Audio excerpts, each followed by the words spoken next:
Is there still hope for a two-state solution? Even people who before October 7th were thinking in this direction, thinking that there could be a possibility of a two-state solution that would have lasting peace.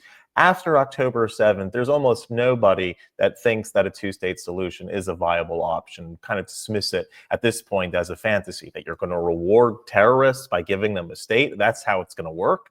Check out this clip from Sir Niall Ferguson, who is a Stanford historian, and he shares his views not only about the two-state solution, but also about the decay of Western universities. But before we watch that clip, check out this new line at Americava Coffee. There's a discount code. There's a discount code in the description, and you can show your support for Israel in every cup that you brew. Take a look at this clip. There's nobody I met when I was in Jerusalem and in Tel Aviv in February, nobody, including my left-wing Tel Aviv friends, who still believes in a, quote, two-state solution.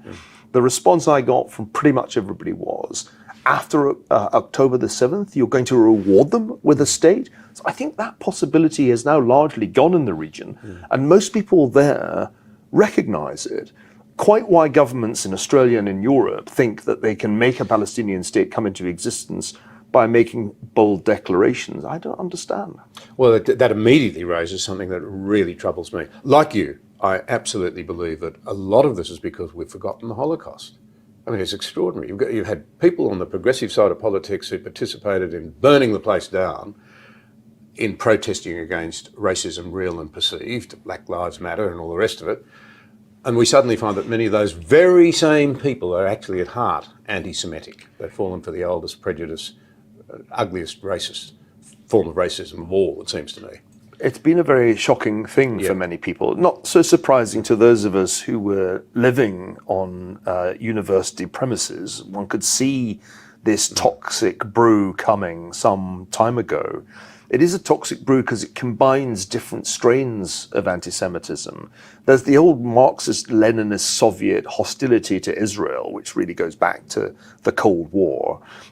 Then there's the Islamist anti-Semitism, which has been imported into campuses by the various organizations, often subsidized from abroad, that produce student groups in support of Hamas. And then there's just the old nasty bigotry that originated in the 19th century, if not earlier, and is still around and seldom far from the surface, especially amongst groups that protest their progressive bona fides. And this was a very toxic brew, but for most people it was invisible until October 7th. They couldn't believe their eyes when student groups, not only at Harvard, but at Columbia and at Stanford, came out in support of Hamas, the perpetrators of these hideous, unbelievably grotesque atrocities.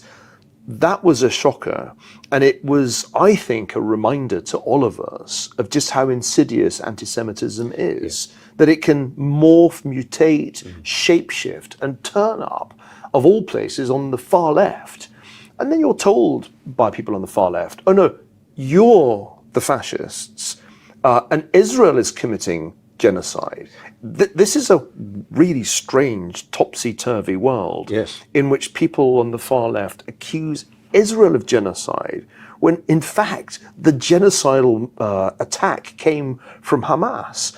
And what Israel has done is to try to retaliate with the maximum attention to minimizing civilian casualties. It's very hard in Gaza. Anybody who's been there knows that Hamas inhabited tunnels underneath Gaza and used the Palestinian civilians as human shields.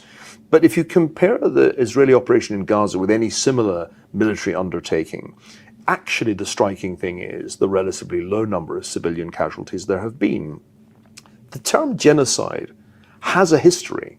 It emerged from the Holocaust when Raphael Lemkin coined it and persuaded the new United Nations to make it a part of our system of international law.